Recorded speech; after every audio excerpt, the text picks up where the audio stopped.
All right, we're off for day one, week one of the new block. I am quite excited about it. I definitely felt the fatigue at the end of last block, got pretty beat up. My own fault, you know what I mean? I was talked about it last time, but like hitting singles at 7 that were not singles at 7 to start the block. Not a great way to ensure you're able to carry momentum forward through it. So washout was minimal. I actually only got 2 sessions in because I was out of town for the weekend. Things were busy. Things were kind of jumbled and all over the place. But I'm feeling better than I have in quite a while. Knee feels good. Shoulders starting to really feel a lot better with the decrease in training over the last little bit. And I'm confident that with starting the block appropriately with my upper body work, that it will just continue to get better. Probably going to play a little bit with a heavier touch on the bench today. And Mike's got like a sinking bench specific exposure. But I think I want to play with just a touch heavier bench, like a touch more, I don't know, I want to say like looseness or relaxing in the touch on the bench. But yeah, I made up a progression, like a plan to kind of follow of where I'm going to start the block, where I'd like to end the block, the corresponding E1RMs and stuff to try to figure out, okay, this is the right rate of progression. This gives me what I want by the end of the block without me blowing myself up and missing sessions and feeling beat up and feeling like crap. So I think things this block are actually going to be kind of light, kind of on the lighter side compared to what I've maybe able to do or what I've done in some blocks in the past. But I think it's going to keep my RPEs on point. It's going to push some of the work that needs to be pushed more and hopefully, allow me to get a little bit more work in overall throughout the block. I think that was one of the downfalls of last block was the intensity got so high. I wasn't able to do enough sets. I wasn't able to do enough volume. I wasn't able to do enough exposures. And then things got a little bit worse because I was moving less. And yeah, it's just kind of a snowball, like knock-on effect from all that. So hopefully we've got that more solved for this block. I'm really looking forward to it. Looking forward to getting the swing of things here. We got this block about 5 weeks long, and then a week or two of washout, and then I think only 3 or 4 weeks of peaking into the meet. So this is kind of a peak of sorts, but my plan is to set them up so that the next block picks up maybe a little closer to where this one leaves off than I normally would have it, and that be, a relatively high intensity peaking phase, right? Like I'm probably going to push the loads a little bit more, push the weights a little bit more in those blocks and in those sessions than I otherwise would, because that's one of the things that's worked for me in the past is having a shorter, more intense peak. That's something that Mike and I have discussed and found success with in the past, so that's what we're doing. Big news, kind of news, unconfirmed, just like leaked news from the IPF, because that seems to be the way they like to deliver really big sweeping changes, is by like somebody's email leaking and then just being proliferated all over social media. Excellent comms. The knee sleeve situation, right? Everybody's talking about it. Everybody's all heated on Reddit. Everybody's pissed. Everybody's taking shots at SBD and at SBD athletes, and yeah. So number one, I really do hope that, if this is a thing, because as far as I know, it's still unconfirmed. There hasn't been an official communication yet. If this is the way they're going, like a lot of people have said, obviously they should be transparent with the results of the tests that say, these sleeves didn't contain X, Y, or Z, or contain stuff they shouldn't have or can't by definition of the rules. I also hope that whatever tests were done to figure this out get done next time before the companies get charged a couple $100,000 for, approval fees from the IPF. instead of paying the fee and then, 2 years after everybody's gotten used to using the sleeves, it gets changed because they were like, oh, I guess we didn't do our due diligence. But also, I don't know, play stupid games, win stupid prizes. If these companies were making sleeves, if they were making sleeves that had, stuff in them that isn't allowed to be by the letter of the rule book, then I don't know, maybe they should definitely be banned and removed from the approved list, right? Like those products, I don't think that brands need to be banned or anything, but yeah, if that is the case, right? A lot of people are talking about, oh, this is SBD's like crazy imperial scheme to eliminate competitors, and they funded the study and blah blah blah. And I'd be very surprised if that was the case. I don't know, SBD probably had an interest in the standard being upheld, especially if they were compliant with the standard, and a number of their competitors were not, right? If they were blatantly breaking the rules, then yeah, it's kind of like people being pissed off that people got caught doping, right? And the people who, like myself, submit to rigorous drug testing and whereabouts programs and all that kind of stuff, being like, hey, maybe we should do some more drug testing. Maybe we should crack down and test more people in, member nations that do 0 tests year round, stuff like that. I don't know. Again, none of it is official yet. But my stance is, yeah, obviously I like SBD's stuff. I've been using it.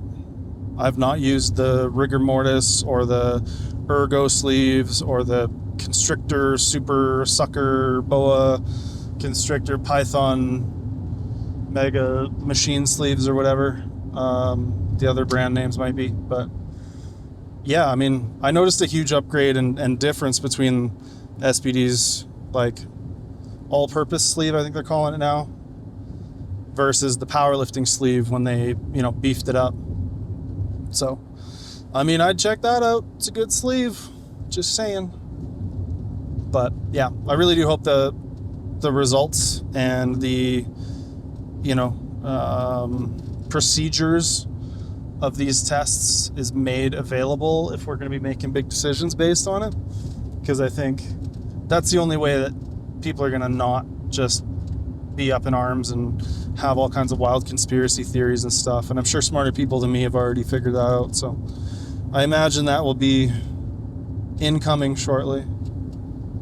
But yeah, that's been big drama. Big drama mama. U.S. Nationals, the PA Nats also happened. Some massive stuff happening there.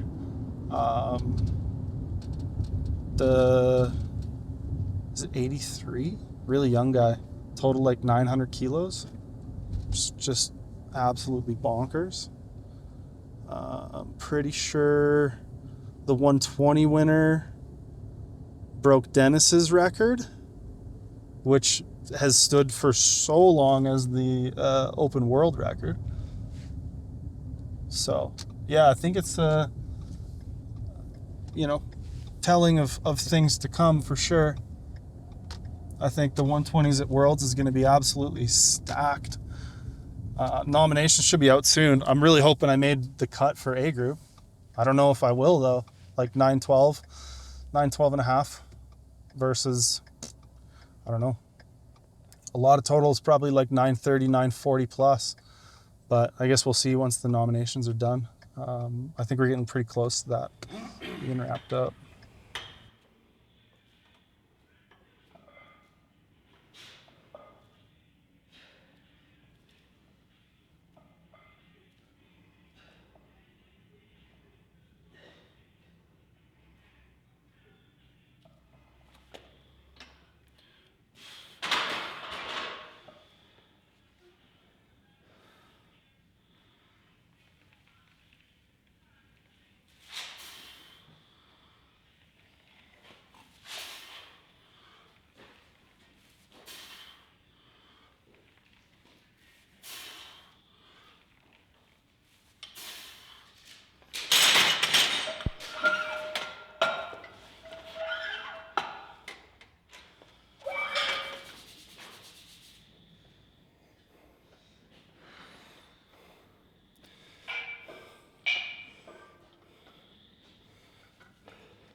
Yeah. There's probably some sick artists down there. Yeah, there it is. Time it right so I can get it at the end when I'm not backpacking.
Well, what a lift. Kind of just did exactly what I planned to do. I went in, none of the numbers were spectacular or outstanding. Nothing was especially heavy, but everything was pretty much on RP. Everything was pretty much exactly where I wanted it to be, if not a little undershot. Definitely felt the effects of not getting a whole lot of work in during my washout. I felt pretty detrained today, especially on that top end squat and bench. Those felt way heavier than they should for the weights they were. But despite that, I think I kind of came in at the exact right place.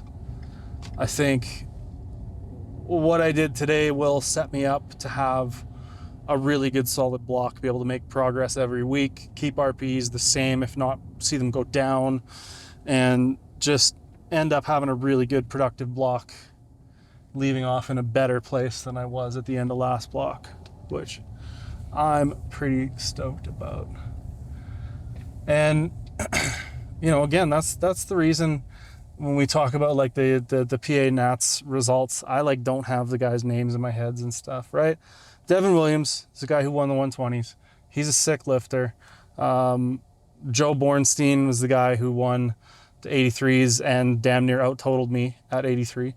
You know, if I'm not able to recall people's names right off the hop, it's because, you know, I see this stuff and I'm like, oh shit, that's crazy. These guys are super strong. And then I just put it out of my head because I don't want to be thinking about that stuff while I'm training. Because then if I go in and my singles are, you know, 300, 185, and 330, I'm not feeling too hot about that, right? If I'm like, oh yeah, Rondell totaled 1,010, I'm gonna go squat 300. You know what I mean? Like, I don't want that in my head while I'm trying to squat, because what I needed to do today was squat 300 and then 250 for 5. You know what I mean? It's not big work. It's not super impressive as a 120, but it's what I needed to do. It's what I needed to get done. And having done it, I feel like, you know, I kind of nailed it. I feel like I've set myself up for having a really good, solid block. You know, I'm not strong right now, like in this exact moment, but I also don't really need to be. And I think that's something that a lot of people kind of don't grasp, is like, you don't always need to be able to exhibit your strength, right? Like if your top single is down a bit, but you're hitting PR sets of 4 and 5, and you're 3 months out from a competition, you know, that doesn't mean your training is going poorly or you're, you know, wasting your time or whatever. It just means, you know, maybe you're focused on building some other qualities. Maybe your ability to perform a top end single isn't that relevant right now, and the training that you're doing that is, you know, related to it, those singles, is there to maintain the skill the best we can, and that's it. And yeah, I think too many lifters get caught up in the single when it's like, well, maybe the triple mattered more, maybe the 5 mattered more. But anyways, I think I nailed it today. I felt good. I felt, oh shit. Dylan, what you doing, man? Dylan's going through the windshield here. I'm not here. Dylan's not here. I realized that I think, you know, obviously people over prioritize singles. And also just, I don't know. Probably heard me use this analogy a bunch before, but it just comes up so often with, you know, my lifters and like everybody that I coach. But it's the idea that you can't force strength, right? You can't force yourself to get stronger. You can't just like put more weight on the bar, right? All you can do, and the saying or analogy that I like to use, can't remember where I got it, I think Isabella or Mike T or somebody like that, was that it's like trying to make a plant grow, right? All you can do is provide all of the optimal conditions, and then, you know, hopefully it grows. I think I even talked, did I talk about that already in like our first video or something? I'm getting pretty excited to compete. It's been a hot minute. I tend to be a competitor, you know, game day lifter. Generally do pretty well on the day. And if I'm seated in A group, nominated, I should say, in A group, then I don't know. I think anything can happen, and I'd love to make it onto the podium. That's a big goal of mine. Try to snake my way on the podium.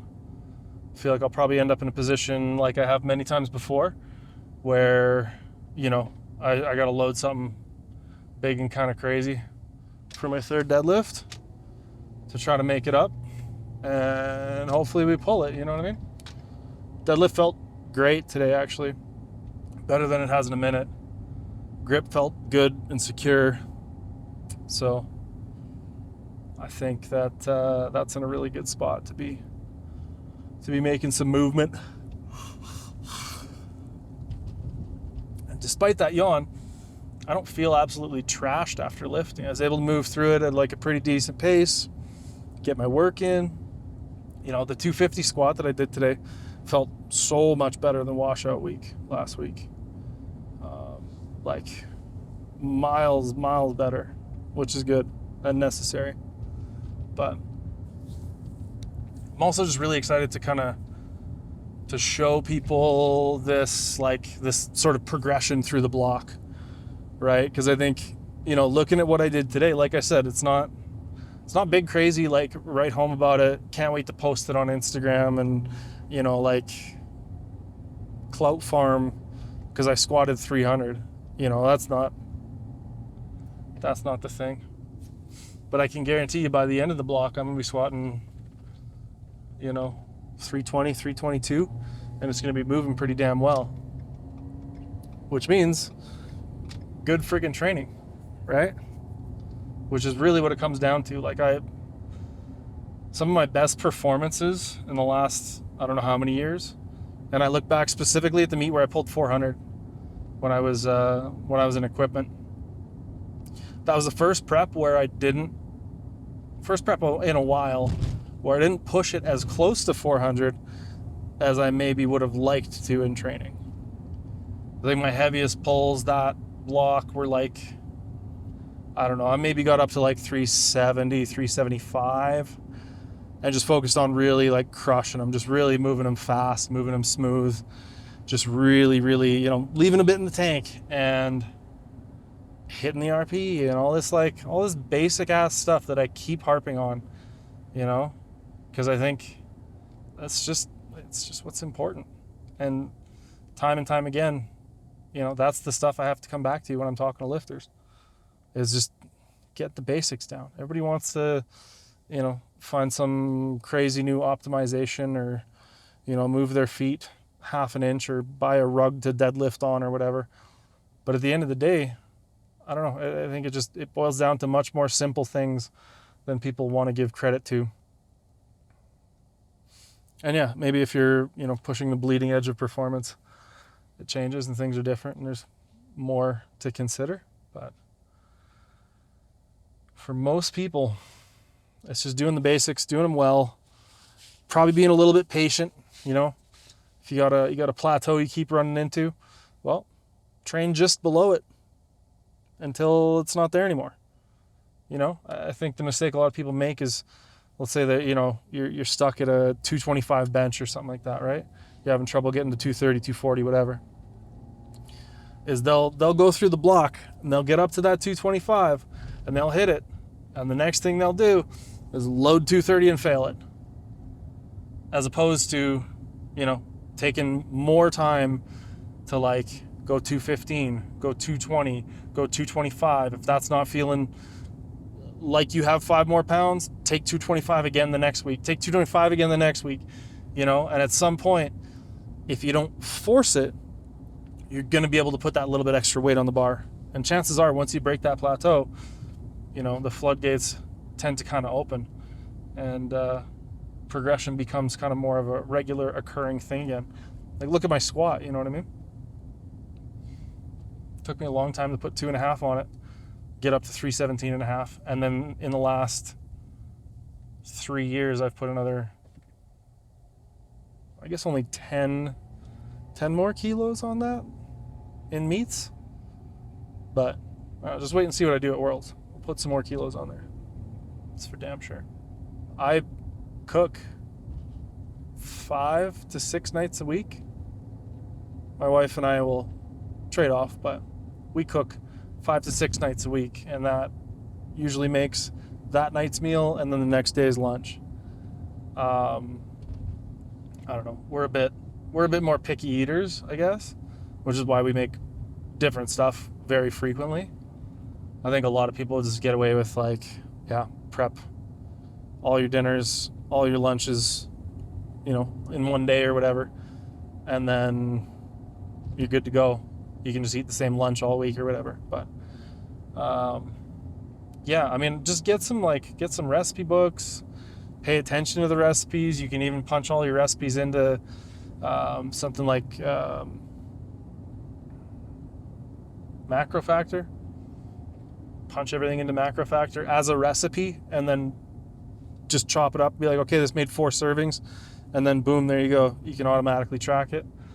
But yeah, for me, like switching it up often, keeping snacks on hand, drinking calories, eating breakfast is a huge thing for me.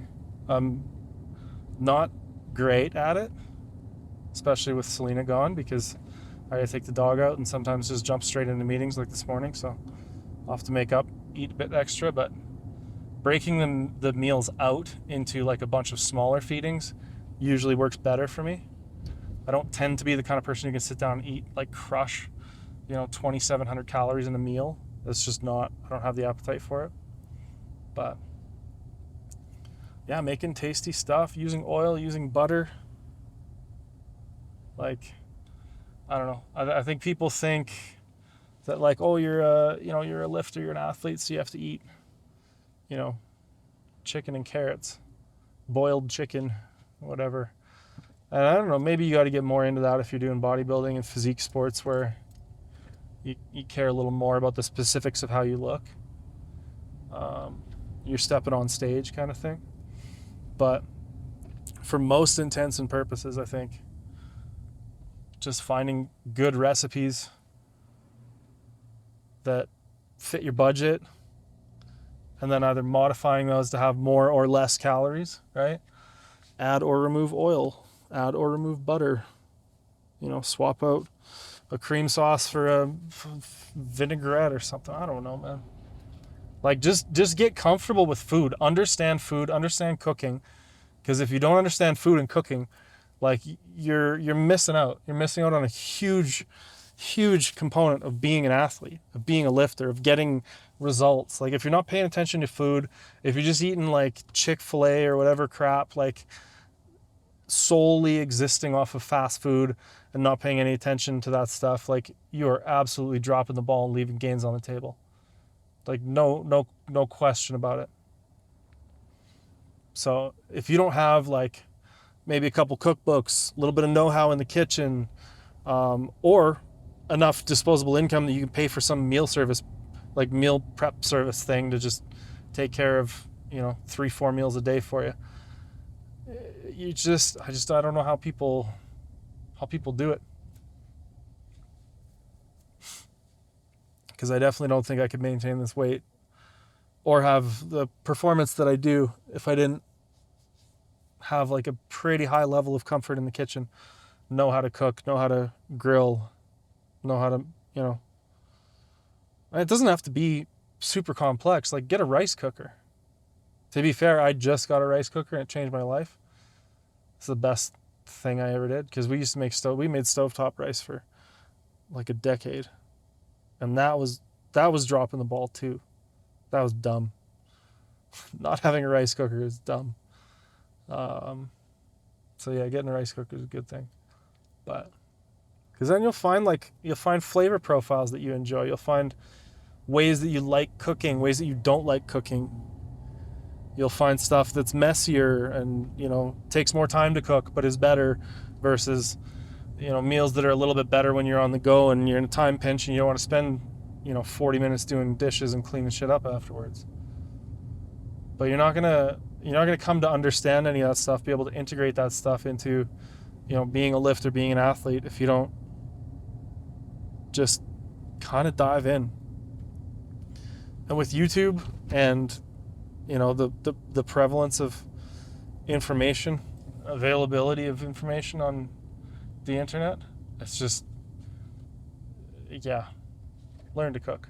If you do one thing this year to try to help yourself as a power lifter, learn to cook. I think that's pretty much it for today. I think we'll call it there, but we may, I don't know, even do another one of these this week. We'll see. Again, these are on no real specific schedule. We're just kind of doing them when it fits, when it works. But I'm enjoying doing them. We're able to kind of like clip out a lot of little tidbits for other stuff. That seems to be doing well. So yeah, I think we're gonna keep them coming. So thanks everybody for everybody who's kind of like hopped in for the ride, subscribed and following along, whatever. And yeah, hope you continue to enjoy them because we're having a good time making them. We'll see you in the next one. Bye.